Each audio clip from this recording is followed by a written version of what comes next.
This podcast is brought to you in part by ChoiceRealtyConnect.com. Whether you're buying or selling a home, condo, or any type of property, trust Amanda to help match you with up to 3 top agents in your area. ChoiceRealtyConnect.com. Hey, all you rock stars from Washington, D.C. This is the Rockin' the Money Podcast, episode 140. Time talking about saving, investing, and protecting all those hard-earned monies. We're here to coach you along that path to retirement and financial independence. I'm Craig, your certified master financial coach, along with Amanda. She is a corporate in-house lawyer, real estate referral agent, and we're grateful you've joined us. Check us out on Facebook at Rock on the Money or the website at rockonthemoney.com. Hi. Hi, how's it going? Have a good vacation? Yes, it was very brief, and I ended up keeping up with email, but yes. You didn't get lured in by the ship tricks, did you? Cruise ship shopping tricks or anything? Oh, no. You're too smart for that. In fact, we walk away with it, more money than we get on the ship with. There you go. I expect nothing less from Savvy Savings. Yeah. I mean, I only book with the deals that give me on ship credit, and then we make up any difference in the casino. Damn, girl. I'm sorry. Oh, wow. Look at you. I thought we'd do something a little different today. I have a topic which has been crazy online, and I want to bring it up here. And then just a couple of social media questions afterwards. Okay. So there's this, I'm going to have you read this. This was on Reddit, and somehow it got into the news. I don't know if our listeners have heard about this. It's about this engaged couple. Okay, so there's a little storyline in here. I want people to listen. If you could read it for me, Amanda. Sure, yeah. Everyone settle in for story time. Oh, it's a little story. It's not too long. It's like a story problem. Okay. It's a story problem, but I want everybody to listen that's been in a relationship to listen to this. And then I've asked people on Facebook, in my live streams on Facebook Gaming, what they thought. There was an overwhelming response what people should do. So I want people to think in their mind, what would you do? Ready? Oh, yeah. I am engaged to who I feel is the one. We had been dating for just over 3 years, and I proposed last month, he explained. After another session of wedding planning, my fiance asked if I would be all right with her being a stay-at-home wife. At first, I laughed because I thought she was joking. She told me not to laugh and said she wants to be a stay-at-home wife. I asked her why, as we both make pretty good money at our jobs, and we can't afford our current lifestyle with just one income. She says it's because I make a lot more than her and we could scale back our lifestyle. She said, it's been on my mind a lot. I think working 9 to 5 just isn't for me. That's just not going to work for me anymore. Yeah. I can't blame her for the sentiment. Okay. I think, doesn't everybody already have that idea? But go ahead. Exactly. Yeah, none of us love working during the day. Okay. Exactly. All right. I said that I'm not comfortable with that idea and said maybe if we have kids, she could be a stay-at-home mom. But I'm not cool with her being a stay-at-home wife. And she said that I was being manipulative since we are both child-free. That devolved into a pretty heated argument with her saying that I should support her dreams. She never stated what she wants to do with her staying at home, even though I did ask. In the heat of the moment, I said, where is this coming from? Why is it your dream to be a stay-at-home wife? Is it your dream to be lazy? Oh, he did not just say that. Boom. Yeah. Ooh, that was a mistake. She got really upset at that and went to her mother's. I want a partner in life, not a dependent doing nothing productive with her days. So this came from Reddit. Number one, I love it when people go to Reddit for their, life advice. And a couple of people replied. One person said, dude, I think you've been played. Another person said, if you and your partner are not on the same page, you're not compatible. Another one says, do not marry this woman. Yeah. So what is your opinion? What? My take is, thank goodness this came out now before the wedding, because what a mess that would be after the documents are signed and you're legally wed, then you have to kind of unravel from all of this. But I think when she says this and she's adamant about it enough to have an argument about it, you have to take it at face value that this is her true wishes. And if it doesn't work for you, and I can understand why it doesn't work for you, then this just isn't a good match. And it's better to cut your losses and walk away now, and admit that she isn't the one as you had thought she was. So you just have very different values. I mean, if your values aren't aligned, you're just setting yourself up for a constant friction and failure. So what you just said, You predict that in the future, there will be a divorce. I predict that they will not have a happy marriage. I love that you're a lawyer. I really love it because I did a poll on Facebook Gaming during my live stream. Yeah. And as quick as that chat room was flying, I mean, I have a lot of viewers. It flew. I said, put a 1 in there if you think there's a divorce in the future, 0 if they're not. I don't think I saw a single 0. Everyone predicted, oh yeah, this is going downhill afterwards if they go through with the marriage. Yeah, I mean, fortunately, they haven't gotten married yet, so you don't have the added cost, expense, and headache of having to get a divorce. You can just, take your toys and go home.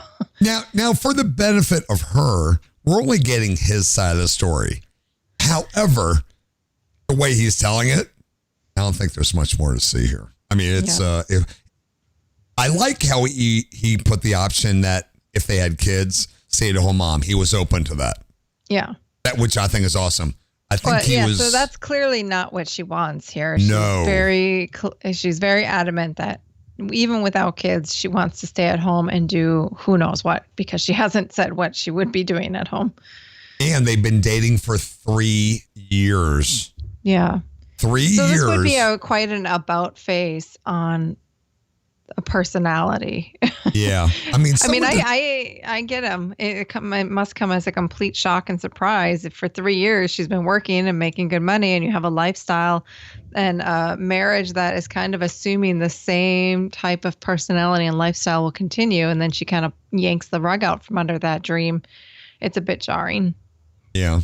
I don't think he's being manipulative. Let me just No, I think he's being responsible. I kind of agree with that one Reddit user. He was kind of played a little bit. She doesn't sound like she's very mature. No, I think he got played, and that was on her plan the whole entire time. Yeah. Which leads me to think that she has another step in this plan once they finish the marriage. Yeah. And that concerns me. Some people on my Facebook said gold digger. Yeah, I mean, once you get married and then she quits her job and decides not to work, and then you go through the divorce, I mean, you can find yourself in a position paying alimony. Yeah. Yeah, so now you're losing 50%. Don't walk, run away. Yeah. Now you're losing 50% until she gets married again, right? Be happy it happened after the wedding planner. Mm-hmm. I just can't believe she woke up one day and decided she doesn't want to work anymore. This is taking the great resignation a little too far, in my opinion. Yeah. So anyway, I would love to hear people's opinion. I'm going to put this in our group for everyone to comment. Get ready for that and see what happens. Pretty much everyone's agreed. I would love if someone has a coherent argument on the opposite side of this issue.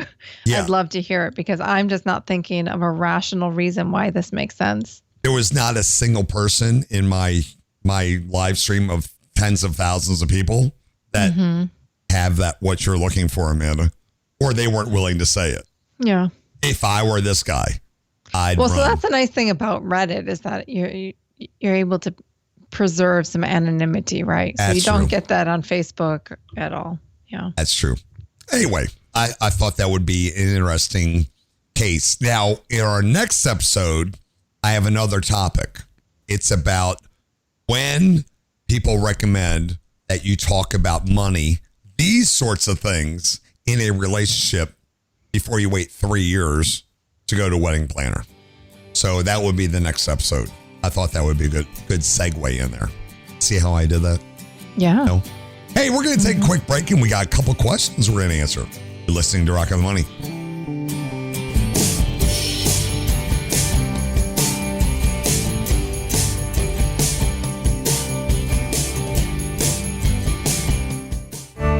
Hey there, rock stars. Amanda here with ChoiceRealtyConnect.com. Are you about to sell your home or excited to buy your first or next home? I'll be honored to help you find an expert to work with you in your local area. At ChoiceRealtyConnect.com, I'll help match you with up to 3 qualified licensed agents that specialize in your specific market. Choice Realty Connect serves every zip code in all 50 states with a network of 15,000 top-rated agents that are ranked within the top 5% for sales. sales. Whether you're selling or looking for a condo, new construction, retreat, vacation property, or you're a first-time home buyer, let me connect you with the perfect top agent today. ChoiceRealtyConnect.com. The choice is yours. Amanda Braun is a Florida licensed real estate with a brokerage, Realty Connect. Rockland, USA.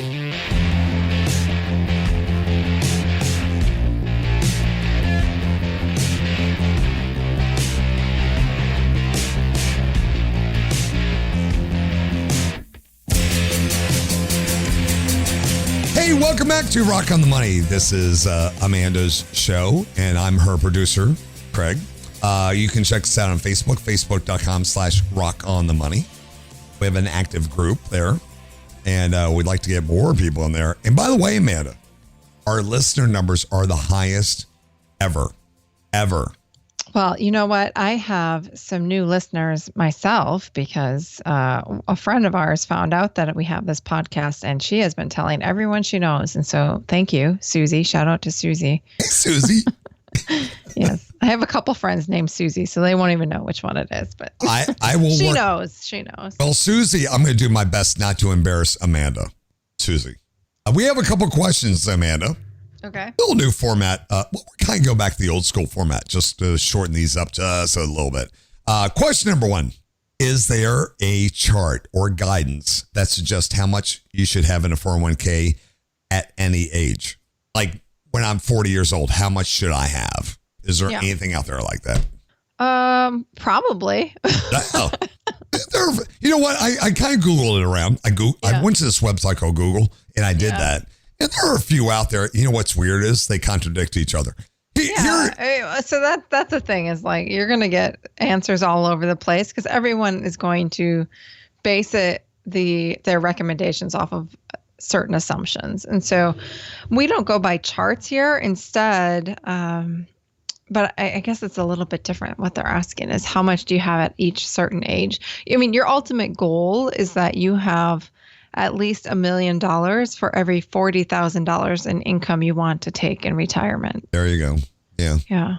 It's called personal finance for a reason. It's about each person's going to be different. Yeah. So that's what I would do is there's plenty of actually calculators out there that you can find, just Google a retirement calculator. Right. Craig, Google it now and give us some recommendations. But anyway, you Google it, you find a retirement calculator, you put in how much money you have today, how much money you want to have when you retire, the age that you are now, the age that you want to be when you retire, and then how much you're going to continue to contribute between now and then. And it'll tell you how much money you should have now if you're on track, on target, or if you need to be doing more. So NerdWallet here has a calculator. So if you just Google retirement calculator, you're going to get a couple right off the bat. So NerdWallet has one. It's going to ask you, how much money do you save every month, how old you are, what your pre-tax income is today, and how much you currently have in savings. And then it's just going to give you a really rough estimate of, how much you're going to have at age 67, and you can adjust their assumptions accordingly if you have a difference, but it'll give you a rough idea of what you have or don't have. Bankrate has a good one. They're all slightly different, so run it through a couple different ones. There you go. And just for reference, 56% of Americans have less than $10,000 in retirement savings, and of that, 33% have nothing. A third. Yeah. A third. And you know what is scary is just this week, they came out and said that the Social Security fund, the fund that people rely on and when they have nothing saved. It's actually going to run out of the money to make full payments by 2033 now, which is really only, 13 years from now or 12 years from now. That's nothing. Yeah, I put that down as something for us to talk about here in the next episode or two. That's No, it's not going to immediately at 2033 just stop. It'll probably start phasing out or something, we'll have to repeat some of the things that were done in the 80s to help extend the life of the program and fund it. But you know what's going to happen? Just like every other federal thing, you and I will not qualify for Social Security as well happen. They'll cut us out because we have too much. Yeah. So all the people that did what they were supposed to will get nothing. Yeah. That's what'll end up happening at some point. Yeah. Anyway. So that's the thing is like when you're making your calculations, I certainly don't ever include Social Security anticipated earnings in there because I just don't think you can count on them. I'm the same way. I don't even consider it. If it shows up, it's not going to be a lot anyway. Yeah, it'll be icing on the cake. Yeah, it's like whatever. Oh, there's my cruise ship fund every month. All right, question number 2. What are some, why does this keep coming up? What are some side hustles you guys picked up that bring in an additional $1,000 a month? So I teach online courses at a university. That does $1,000 a month. Boom. How many hours do you put into that, by the way, if I'm allowed to ask? So it varies week to week, but I would say probably 10 to 20 a week. It's not bad. No. That's good for $1,000. Heck yeah. And you're doing it at home on your own time. Yes. Nice. Yeah. So it does suck the life out of my weekends usually. But yeah, but you know what? You can't sit around anyway. Yeah. So I usually spend, an hour or so a day. And then on the weekends, it's a number of hours. Wow. So like grade papers, it can be half the weekend sometimes. I've done a number of things to bring in extra money, but my current one obviously is Facebook gaming as a content creator. So I'm a partner with Facebook right now. And I work my way up through there. 1 year later, I've now got, as of today, 265,000 followers. And I get about, right now I'm in a slump for some weird reason, but I get about 50 to 100,000 viewers a day. Mm-hmm. Once you reach partner status, they give you a lot of other incentives to make extra money every month. Like if you do this, we're going to give you a bonus. So there's a lot of these little things. So there's a lot of ways to make money online. I mean, you can Google it. It'll come right up.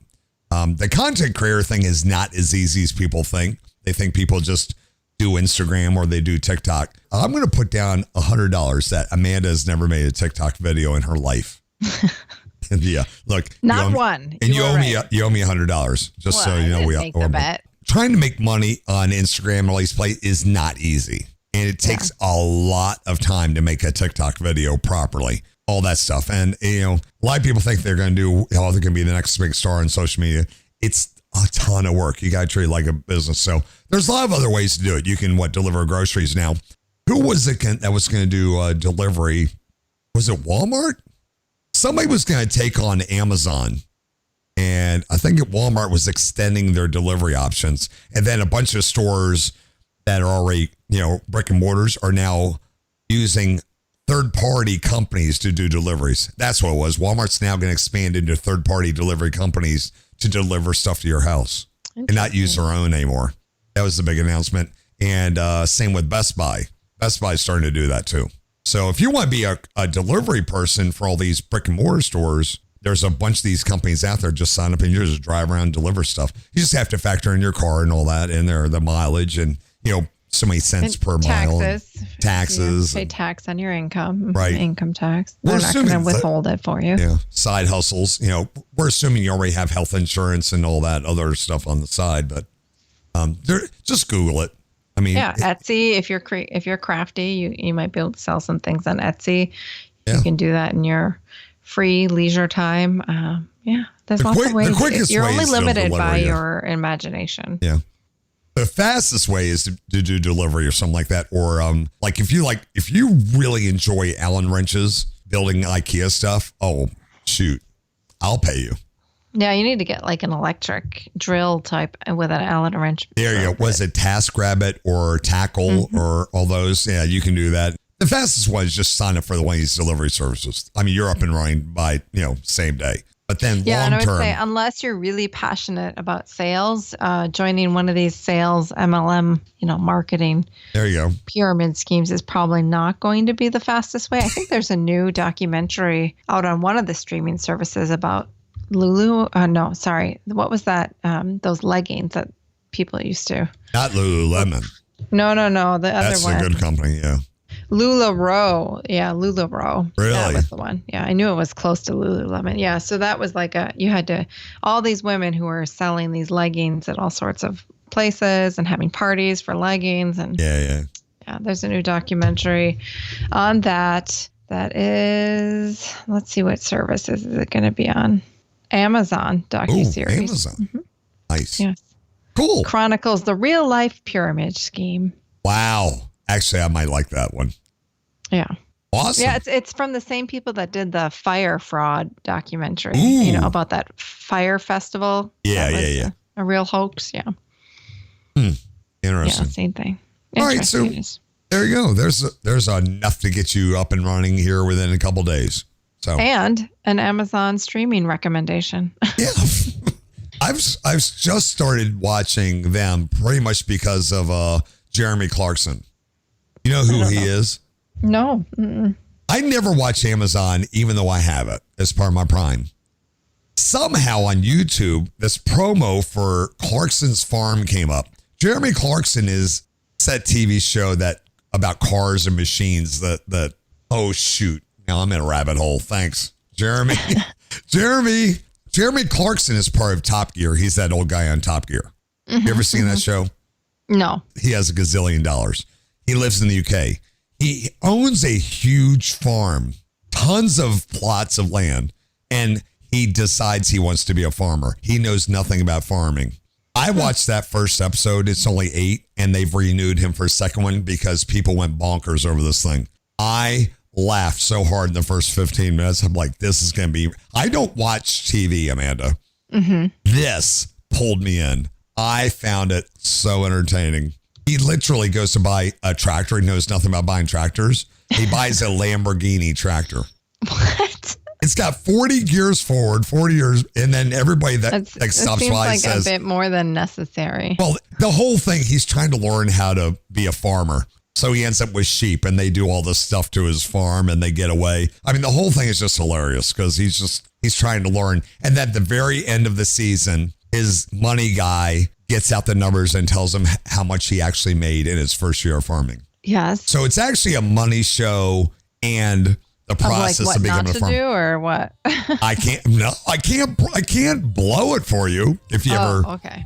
Clarkson's Farm is what it's called. Anyway, it's on Amazon exclusively. Okay. Anyway. Well, all right. Now everyone got 2 good tips. A whole lot of unnecessary stuff there, but I bet a lot of the people listening to us from the gaming know about this show. A lot of people watch Clarkson's Farm. It was really funny. Anyway, thank you very much, Amanda.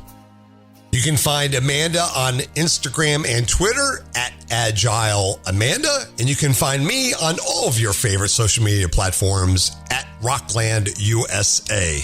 Don't forget to check out the website and subscribe to the podcast. All the links are right there on the front page, rockonthemoney.com. Please subscribe and leave comments to our podcast on Apple, Google, Spotify, or even your favorite app that you got right there on your phone. Those help us out a lot. If you're ever looking for a specific topic or content that we've produced over time, just go to the website and in the search bar, just type in your topic, be it 401k, stimulus check, or anything, and everything comes right up for you. We have so much gratitude that you've taken the time out of your day to listen to our podcast while you're walking, driving, traveling, or whatever you're doing.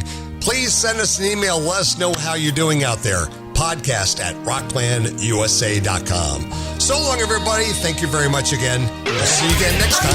America's Rockland USA. All opinions expressed by the host are solely their own and do not reflect the views of any company, affiliates, or advertisers. Investments or strategies mentioned in the show may not be suitable for you. Before acting on any information in the show, you should consider whether it is suitable for your particular circumstances and strongly consider seeking advice from your own financial or investment advisor.